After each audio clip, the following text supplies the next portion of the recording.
All right, here's the tea. It's Monday. On Friday, I went to the doctor and found out I didn't have an inner ear infection. As I secretly feared, all my symptoms were in fact anxiety. So I thought I'd just have a quick chat about mental illness, because why not? I know you all have it, so maybe I can help some of you. I have a severe anxiety disorder that comes out in physical symptoms that affect my body.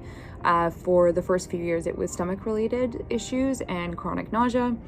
It caused a lot of problems in my life, but I began therapy and was finally put on a medication that worked for me at the right dosage. So over the past 2 years, I've been doing a lot better. My physical symptoms are minor, and I have the coping tools and the medication to thrive. Unfortunately, these past few months have been insanely busy, and we don't have the manpower we had before. So a lot of work right now is just me and one other colleague doing everything.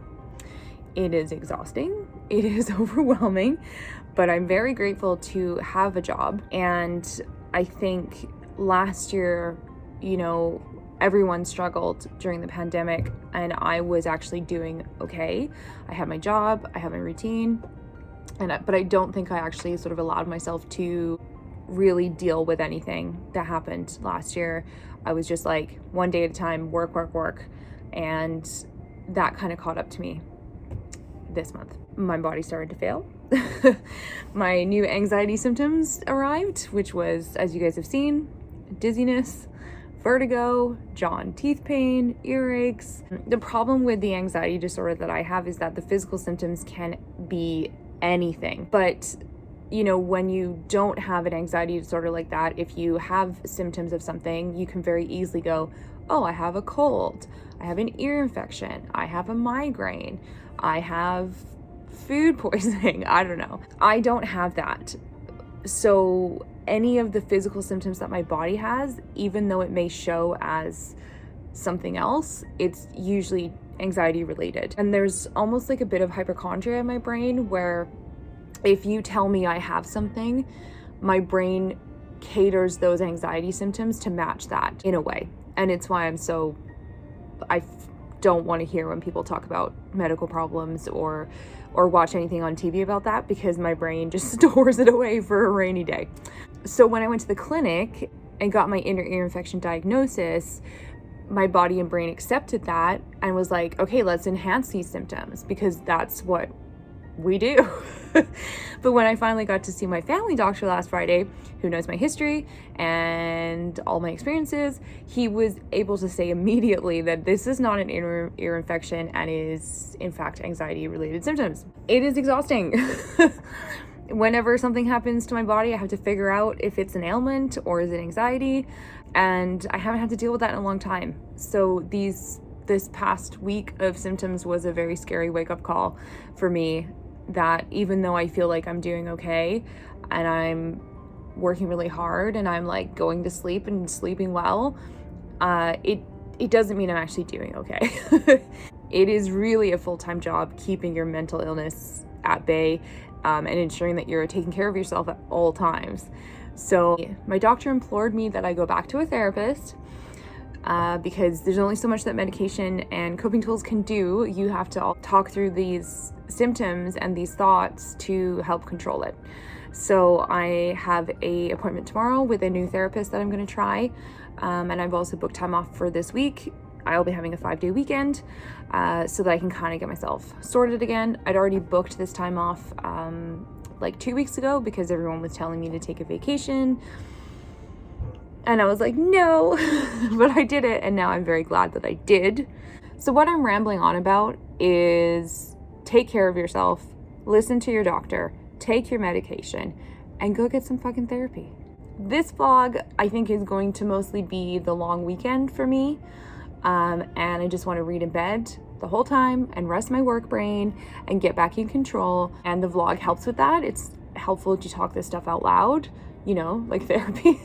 And I hope to read a bunch this weekend because I have a couple of library books I want to get to, and I've been really in the mood for like gothic horror stories. So I've started reading a short story collection called The Bloody Chamber by Angela Carter, and it's a gothic horror kind of fairy tale retelling. There's a couple of different stories in here. She's very highly rated. I've never read her before.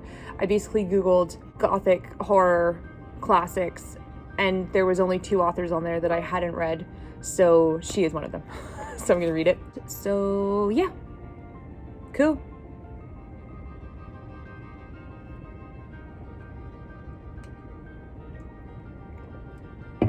Also, there was a crazy windstorm last night. Check it out.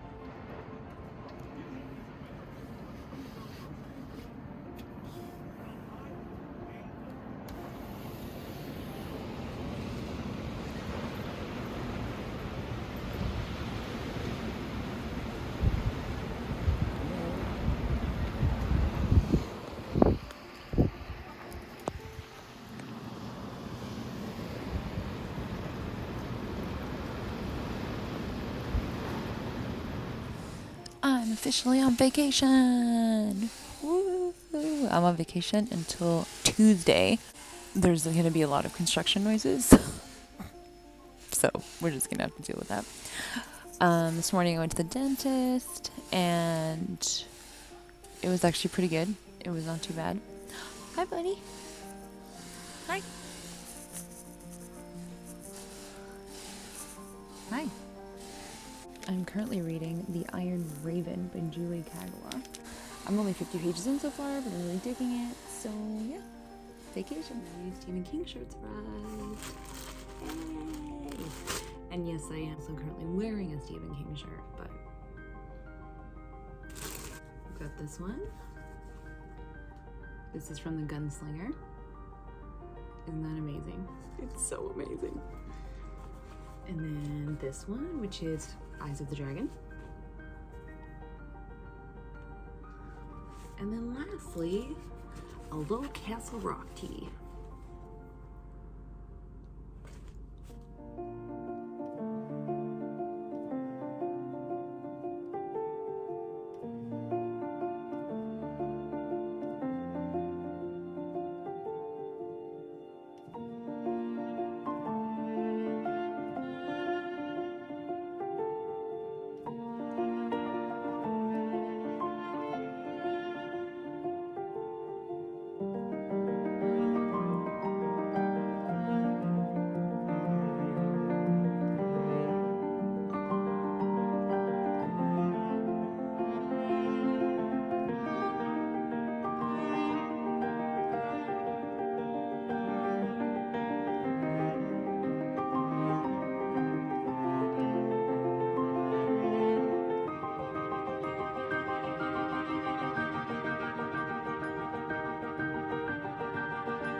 So, last we left off.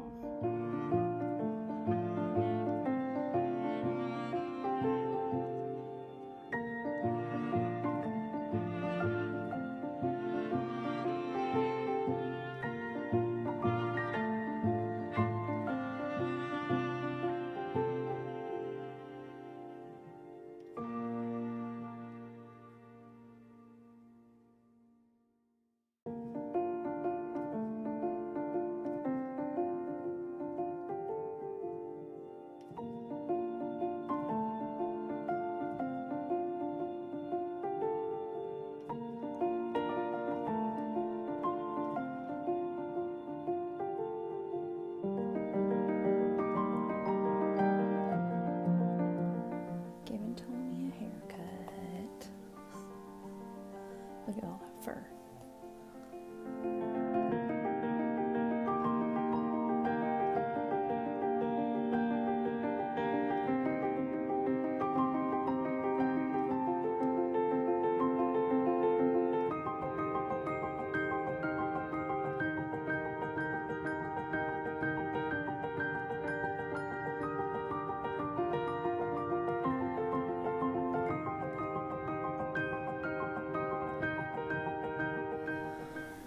So I DNF'd The Iron Raven this morning. I read about halfway through, but didn't like it. The main character was just not for me. Not for me. And so now I'm reading The Loney, which is a 2016 horror novel written by Andrew Michael Hurley. And it's very well reviewed. I searched the best horror novels of the last decade, and this was on there.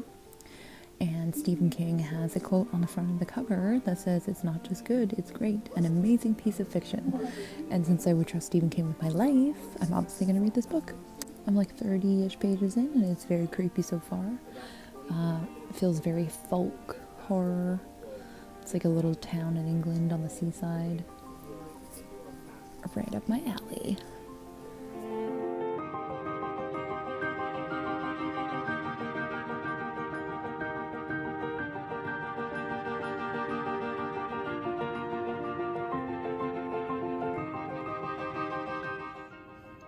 When you're reading a book on Good Friday, set on Good Friday.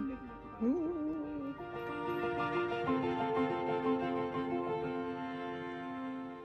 My song is called, rather more complicatedly, Time, Where Did You Go? Time, where did you go? That's all I had time for.